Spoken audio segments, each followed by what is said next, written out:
Welcome to 6 Steps to Growing a Winning Business Seminar. As Action Coach business coaches, we understand that successful business ownership requires continuous training, planning, tested marketing strategies, systems, and more. That's where we come in as your partner. Action Coach has nearly 1,000 franchises in over 50 countries, and over the past 21 years, we've perfected the system we are about to show you. In fact, we are so confident in our ability to get you results, we guarantee to pay for ourselves within only 17 weeks of working with us. This 1-hour seminar will show you a proven formula for how we will grow your business and help you create massive improvements to your business and your life.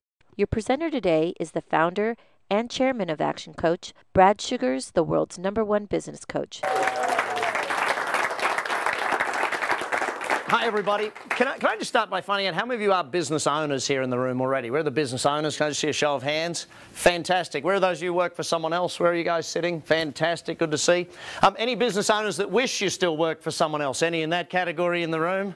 It's like, I don't know what's worse, whether you laugh at that joke or whether you raise your hand. It's like, you know, being in business is a tough gig sometimes. It's one of the loneliest jobs there is.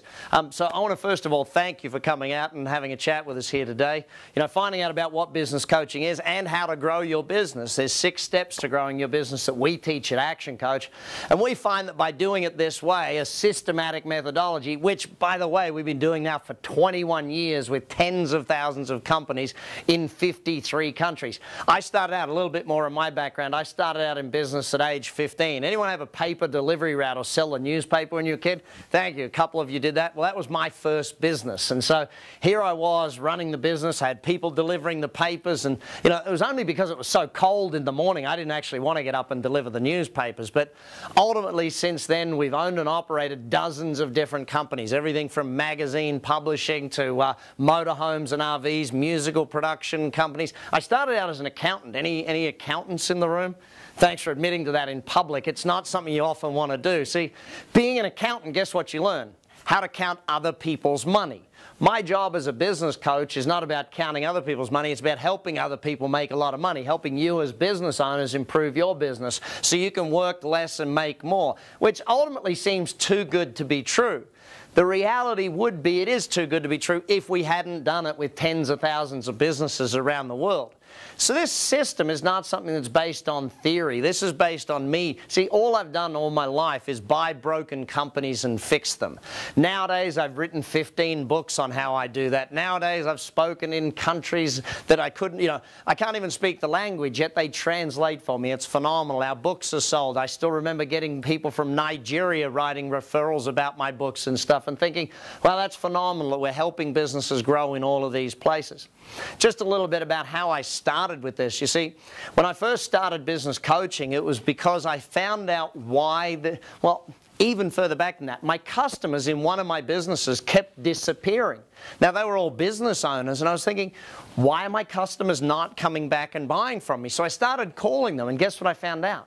They weren't there anymore. They weren't even in business. Subsequently, what I've learned over the years is that 80% of businesses fail, and so many of them do it in the first year or 2 years, to the point where now it became my absolute passion and desire to change the way business operates, to change what happens. Because when you understand how many businesses go bankrupt on a day-to-day basis, how many business owners are struggling on a day-to-day basis, to even pay the wage of their staff, to make payroll each month, it's killing a lot of business people.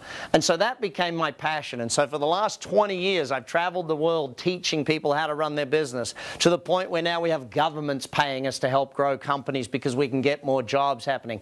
These are the things we do, and it's why I love what I do. It's why I started this company, and it's probably why you're all here, because you started your business for a reason. I'm not sure what it was. Maybe it was a better lifestyle. Maybe it was to be your own boss. Maybe it was more money, maybe to spend more time with your family. Whatever it is, let's take a look at how we actually do that. So building a business is pretty simple, but to do it we got to follow a simple set of 6 steps. So you ready to learn the 6 steps? Say yeah? Yeah. It's a very simple thing to do, but we got to start right here. What is a business? By definition, most people understand a business wrong. Most people think a business is like creating a job for yourself. It's not about you being busy. Business is not spelt with a Y. What it's all about is creating a very simple thing, a commercial, profitable enterprise. Now add these 2 parts to it, and this is where most people fall down. That works without me. If I've got to be there, it's no longer a business, it's a job for me. My goal is to create a business that works so I don't have to. See, the reason most business people, the reason you work so hard is that your business doesn't work, you do. Ultimately, if I said to you, how are you going to take another 4 weeks vacation? How are you going to do this? How are you going to set your business up so that it allows you to do that, so it allows you the freedom? Most business owners end up in the exact opposite scenario. They end up trapped by their business. They end up stuck in their business. They end up having to work harder than all of their employees for less money than their employees. And that's craziness in what we see.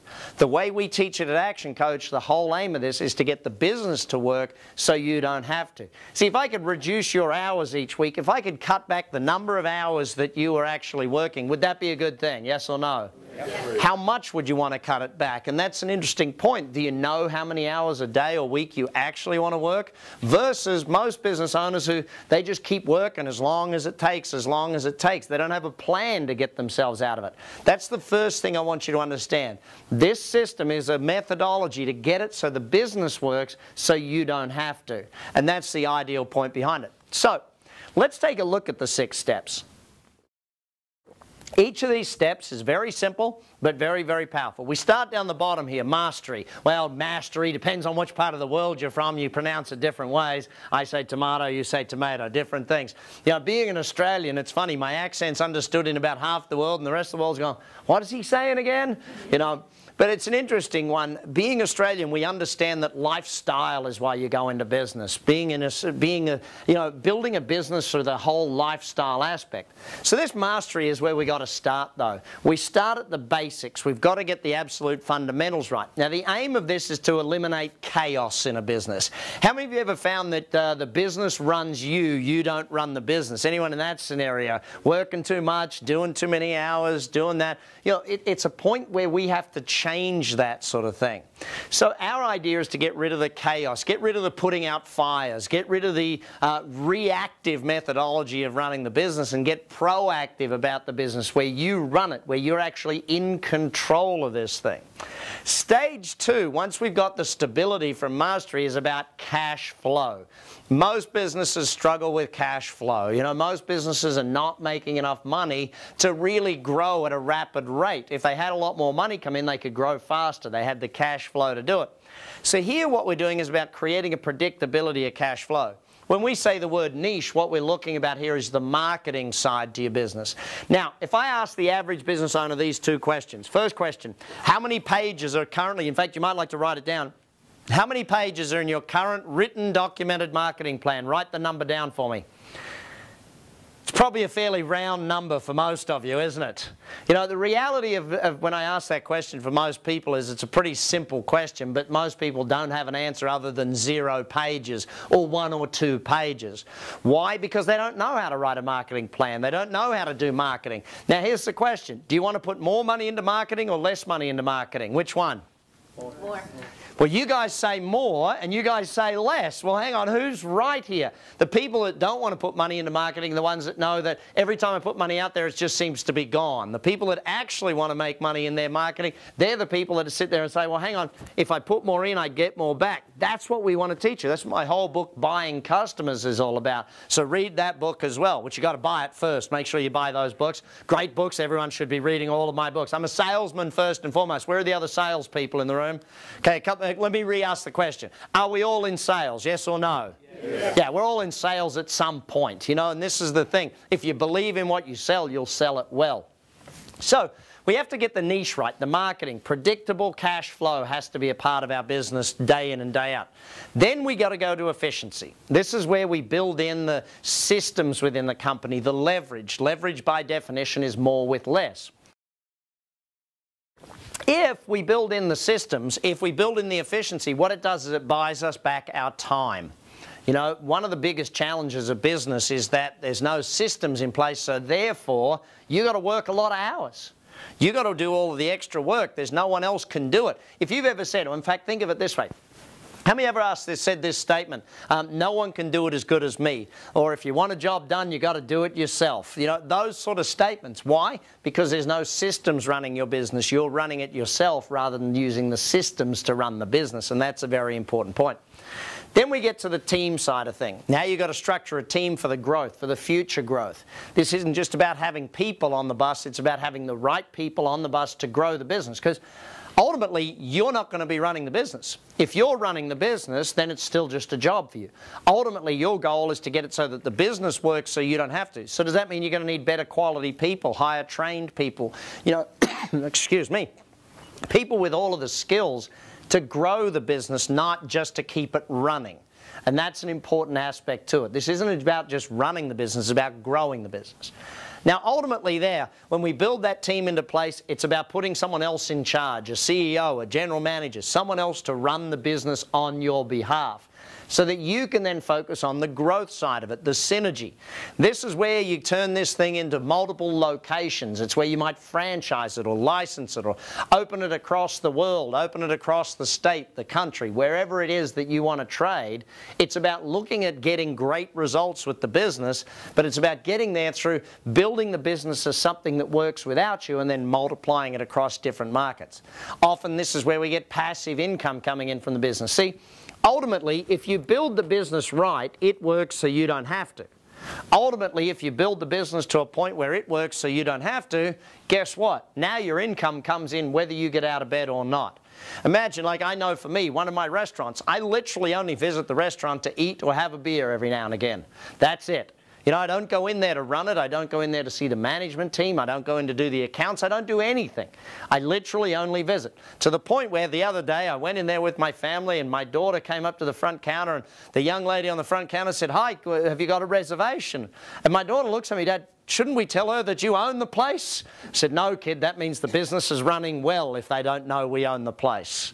You know, that's ultimately the point. Now, you might want them to know you own the place just for fun, but ultimately, it's about getting a business to work so that you don't have to. So let's take a look in a little more detail about some of these areas.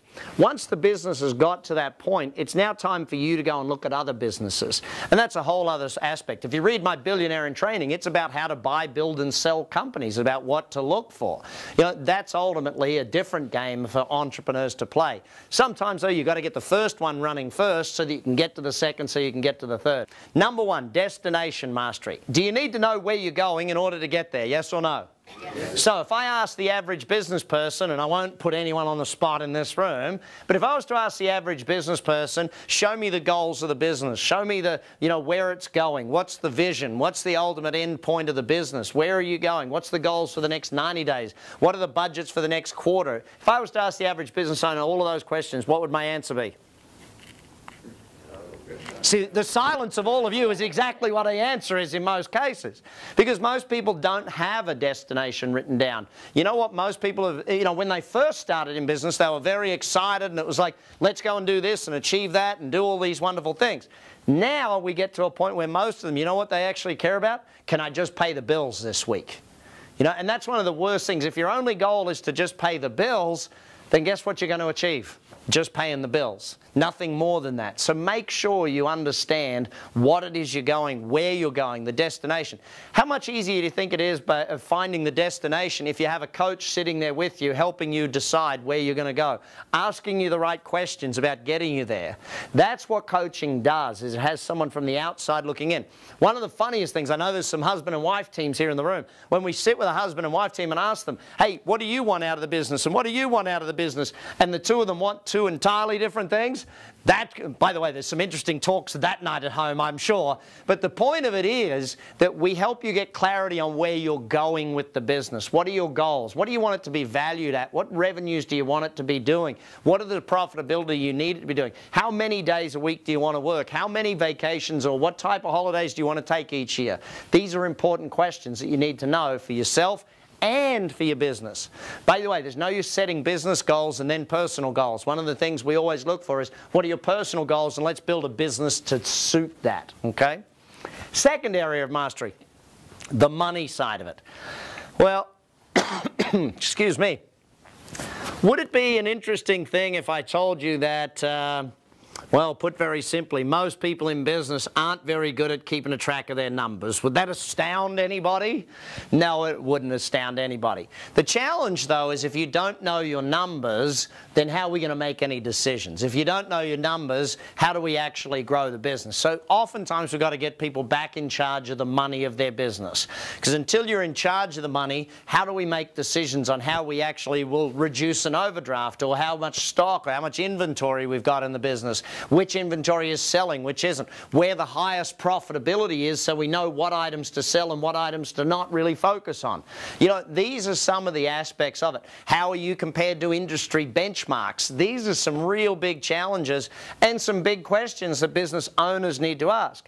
How many of you are starting to get a point here that maybe some business owners aren't acting like owners? Does that make sense? It's like a lot of business owners, they're acting like employees in their own business. They're so busy doing the work in the business. Like, I was chatting with a lady just a few weeks ago, a hairdresser. What do you think she does all day, every day in her hairdressing business? Cut hair, doesn't she? So who's running the business? This is the simple question.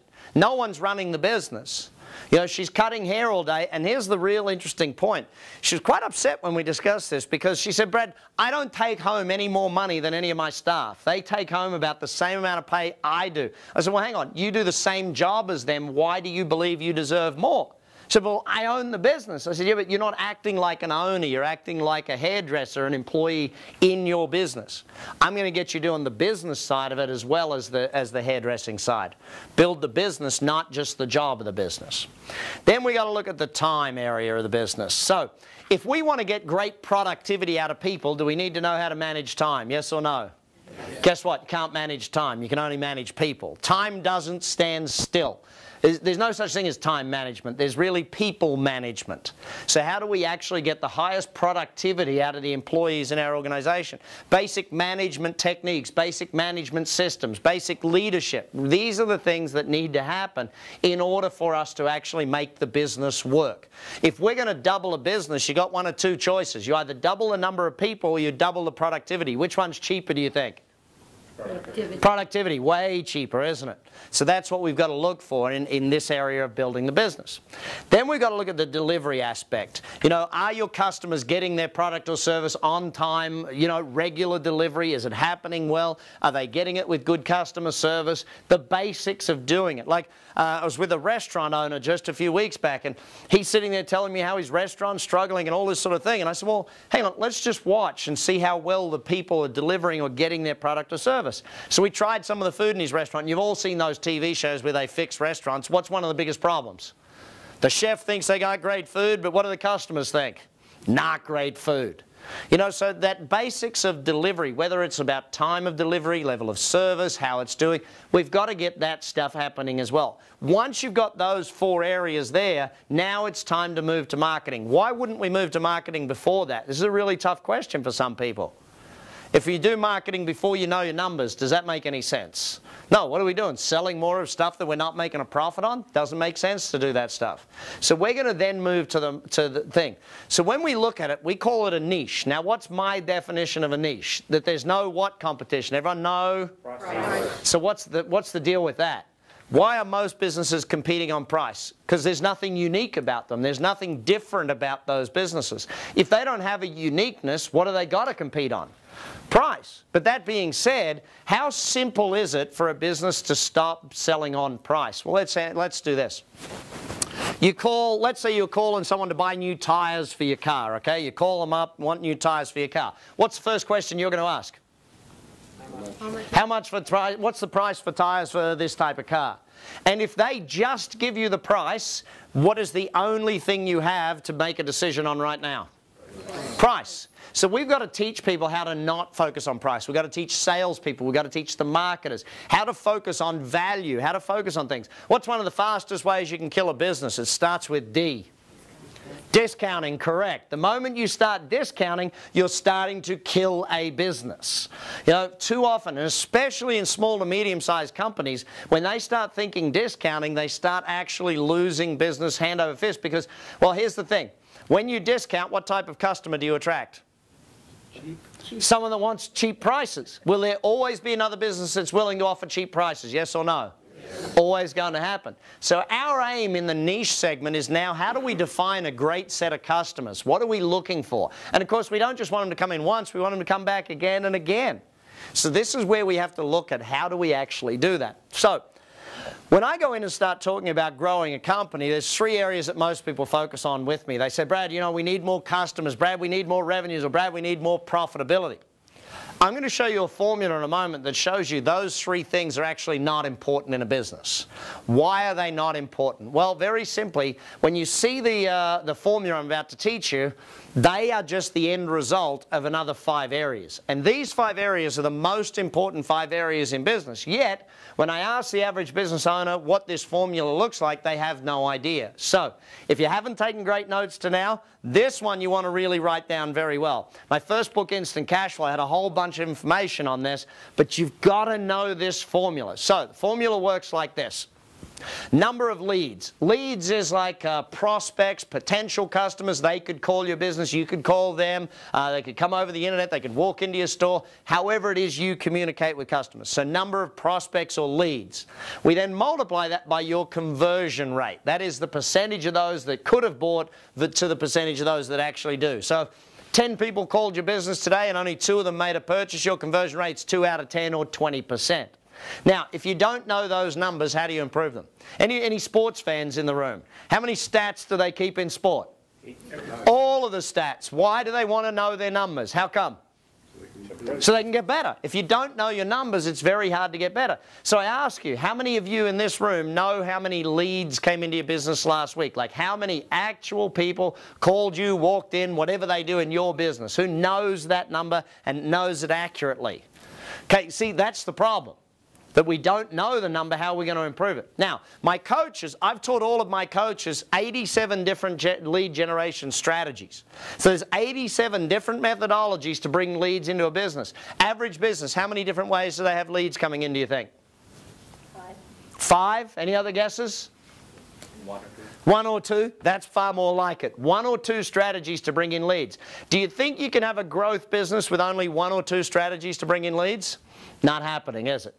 And again, this comes back to my marketing question. Why aren't people putting more money into marketing? Because usually their marketing's done badly, therefore they put money into a radio advertisement, it ran 10,000, whatever number of times, and they said radio doesn't work. And it's not that radio doesn't work, it's that that advertisement run on that station at that time with that offer, that headline, and that voiceover didn't work. A lot of variables to look at in this thing. So then conversion rate. We have 83 different strategies to improve the conversion rate of a business. And we're going to get to how to do some of these in a moment. But the point behind it is this. What you've got to look for in each and every one of these is, do you know the numbers and do you have a plan to improve them? You know, because when we start with you, one of the first things we're going to do is find out what are these numbers. And then we're going to say, okay, we're going to look at how much we have to improve them to hit your goals. Then we've got a plan.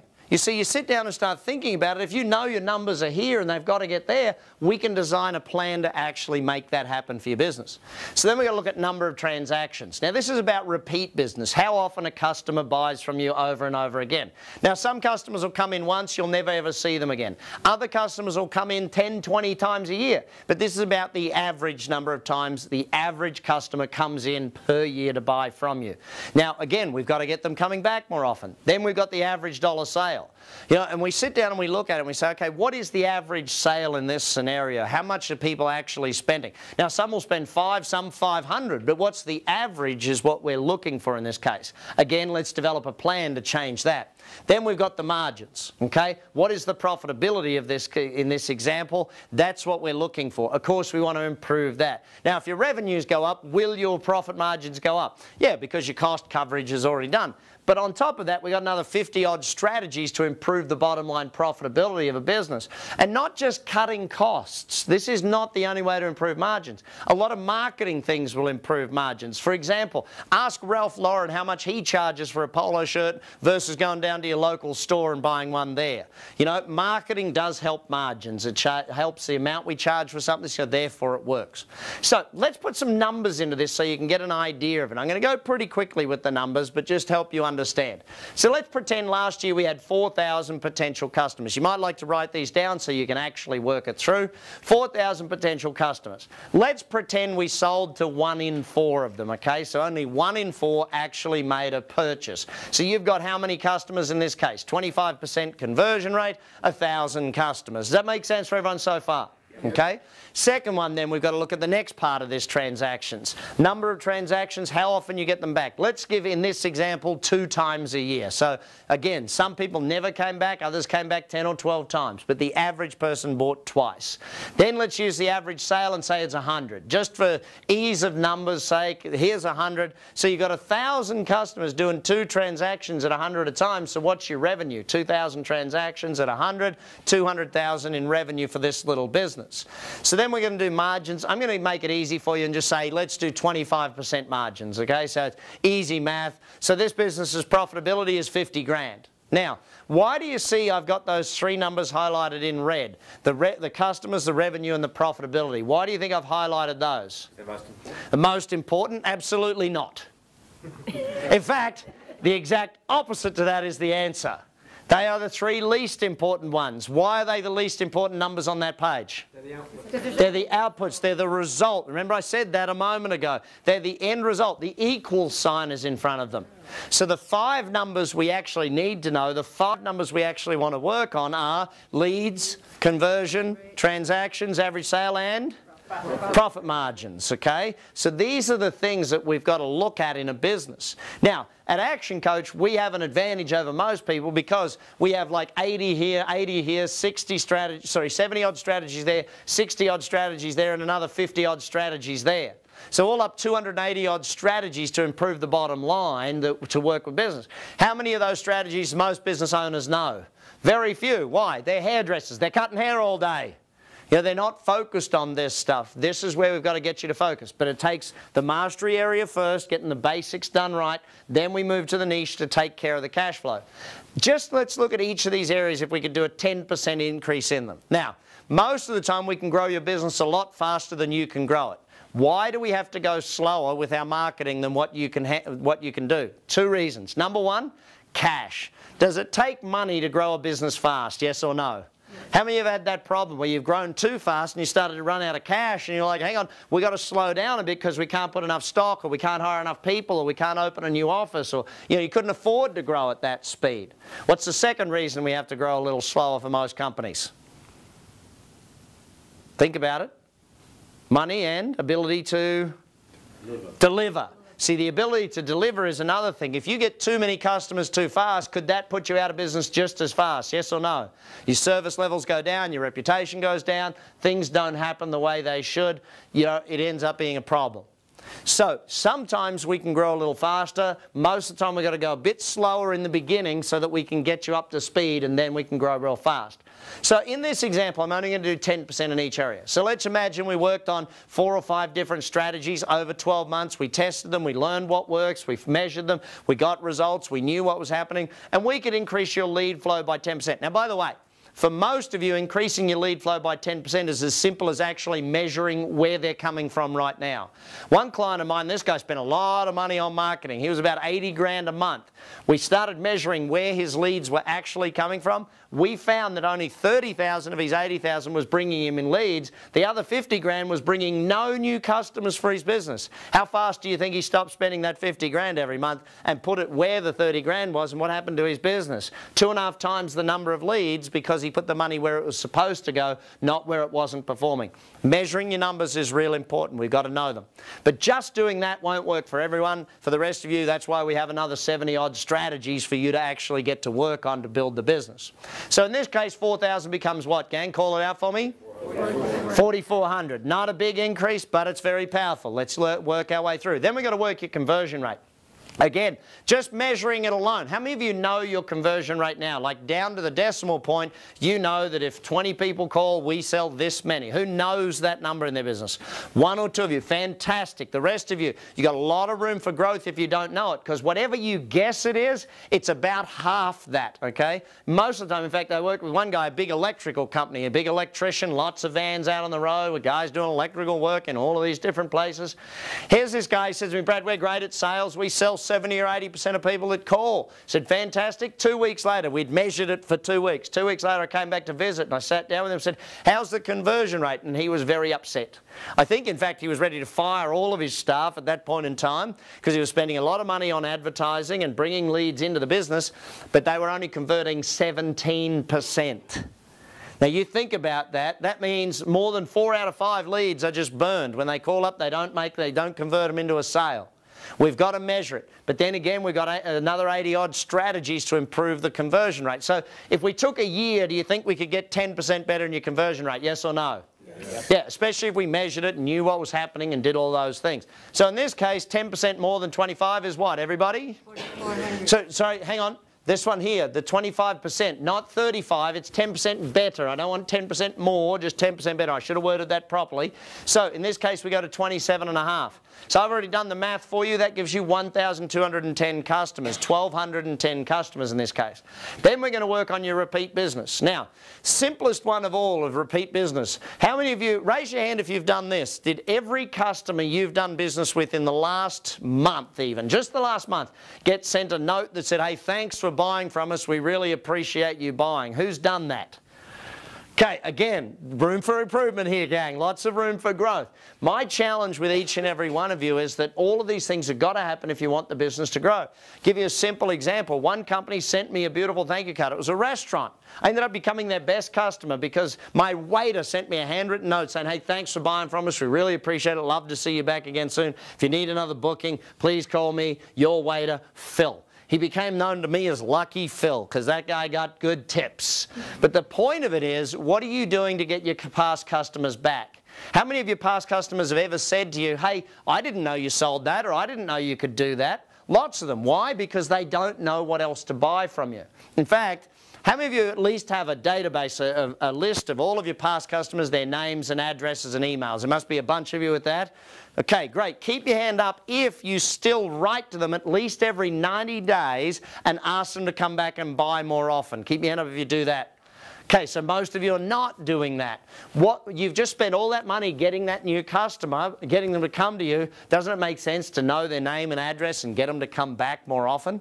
So even if all we did was 10% better. By the way, I was in, where was it? Ireland. In the north of Ireland, there's a guy raised his hand. He said, Brad, can't possibly get more repeat business out of my customers. And I said, why is that? And he said, because I'm in the funeral business. It's like, okay, buddy, yeah, you got me, you got me. But actually, I got him back because I said to him, hang on a sec, who's the customer, the dead person or the family? He said, well, the family. I said, good. Any of them ever going to die? He says, yes, it's good. Keep in touch with them.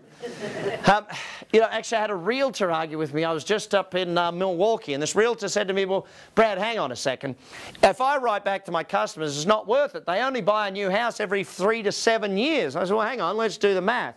I'm suggesting you write back to them every 90 days. That's 4 times a year. What's it cost to send a letter? You know, $1, a pound, a euro, wherever you are in the world, it's going to cost you like 1. So here we are, $4 a year, 7 years, $28. Is that a pretty good investment to get a customer back? Yeah, and this is the challenge I have with a lot of business people. They spend all the money trying to get new customers and forget, what about keeping the past ones coming back? So number of transactions, in this case we go from 2 to just 2.2, 10% better. Then we're going to work your average dollar sale. This one's pretty easy. If you just measure this one, it will go up. Or you do the McDonald's lesson. What does McDonald's ask you? You go and order a burger and they say, would you like fries with that? You know, they ask you if you want the fries, and 3 out of 10 people say yes to that question. I was working with a group of lawyers, and lawyers are real funny, teaching them sales. And here I am teaching sales to lawyers, and I'm like, well, what's your would you like fries with that question? And they're like, I don't know, I'm not sure, da, da, da. And in the end, I said to them, listen, why wouldn't you just ask it? Well, actually, let's do a test. Raise your hand in this room right now if you either don't have a will or the will you have needs updating. Raise your hand if you're in that category.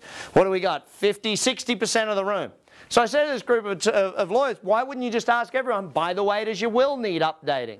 One guy takes me seriously. His firm made millions of dollars that year by asking that silly little insidious question.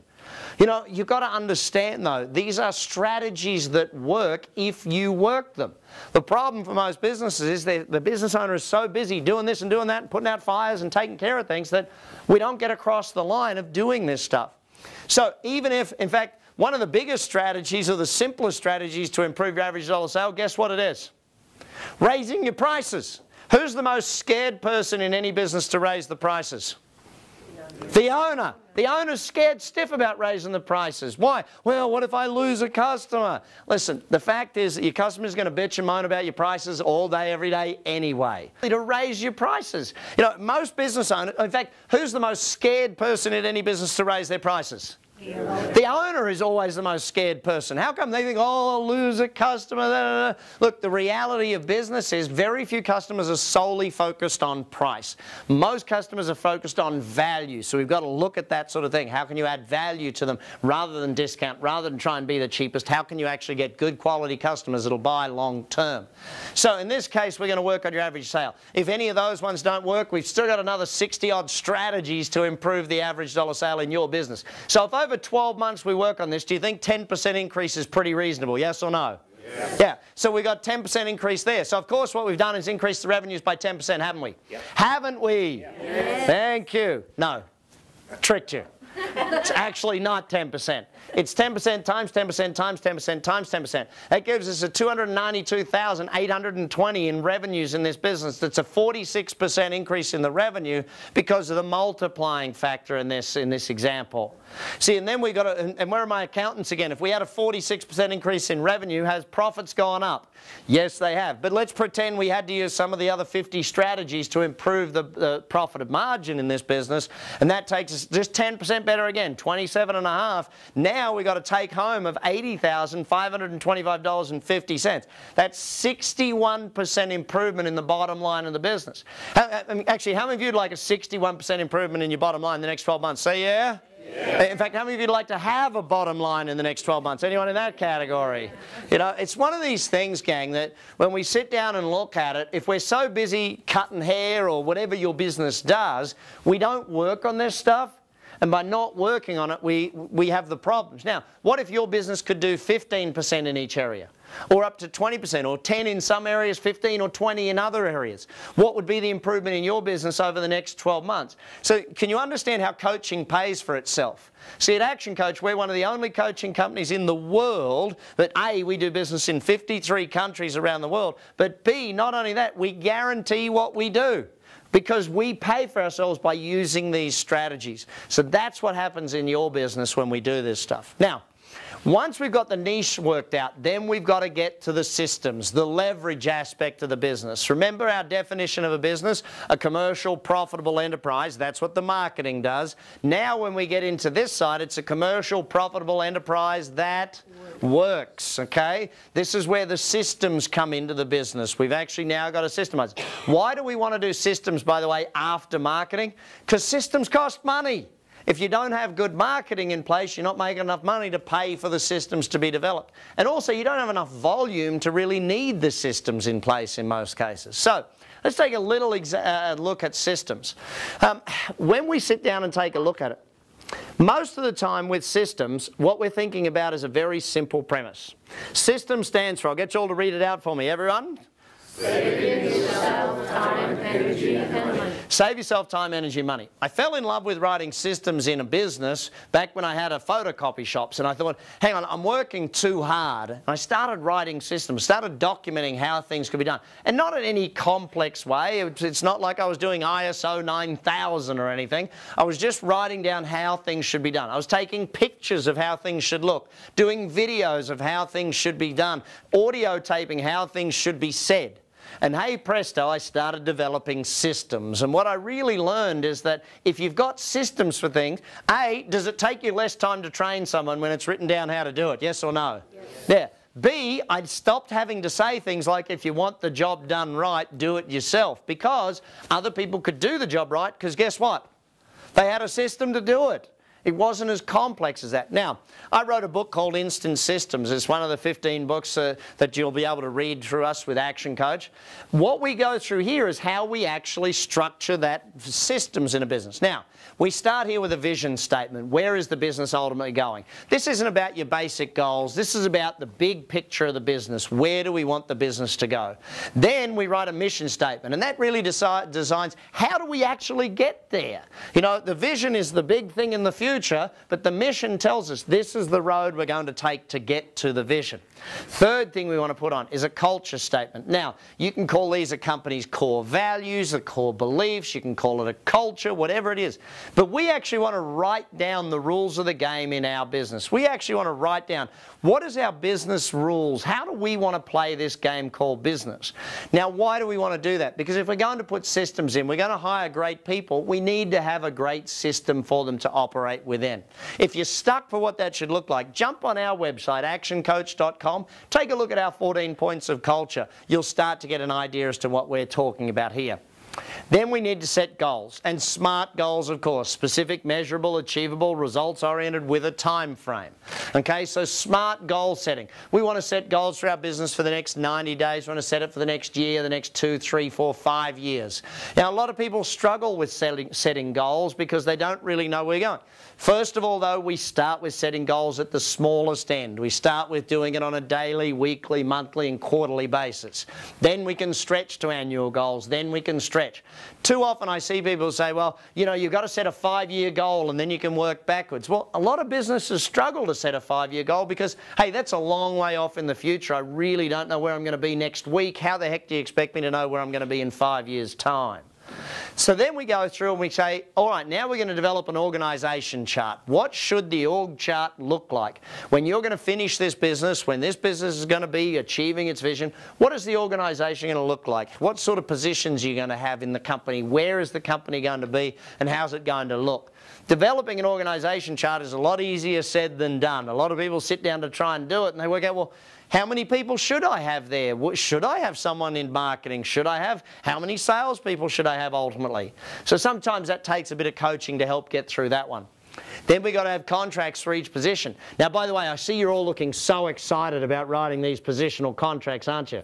It's not as hard as what you think it is. In fact, it actually gets quite easy once you know what you're doing with this stuff. Developing positional contracts, does that allow your employees to do a better job, yes or no? If they know what they're supposed to be doing, how they're supposed to be doing it, and how they're going to be measured and remunerated, the clearer they know their job, the easier it is to do their job and the higher their performance levels are, and obviously the higher your profitability is. Then we go to key performance indicators. Every position, every department, every part of the company needs to have some sort of a measurement to say, this is how we know when you're doing a good job. This is how we know when you're performing at a high level. We've got to measure those things. Then the how-to part of the system. Notice we haven't got to the how-tos until point 9 in this. This is why most companies, when they go to put systems in place, they fail. Because they haven't done the groundwork to get the systems to work. What's the use of writing a system if someone doesn't know it's their job to do that part of the system? What's the use of having a how-to manual on something if someone doesn't realise where it fits within the organisation chart?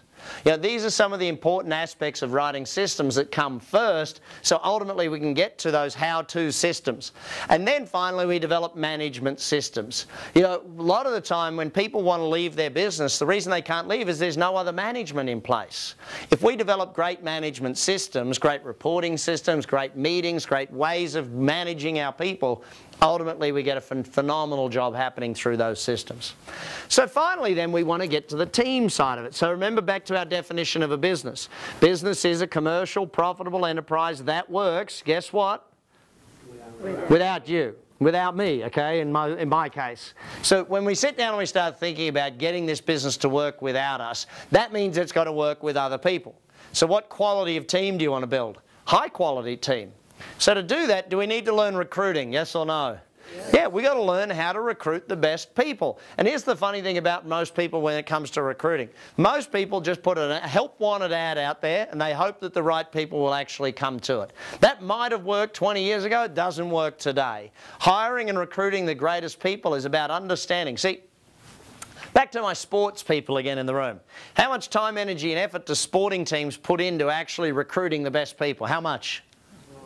Massive amounts. Why? By the way, are they looking for people that are cut from the team already? Are they looking for people without a job? No, they're only looking for what? People that already have jobs. See, the best employees come from other companies. The best employees already have jobs. So you've got to learn how to recruit, not just how to write a help wanted ad. It's a very big part of building a great team. But you've also got to learn management. You've also got to learn leadership. See, again, the learning work is the hardest work of business ownership.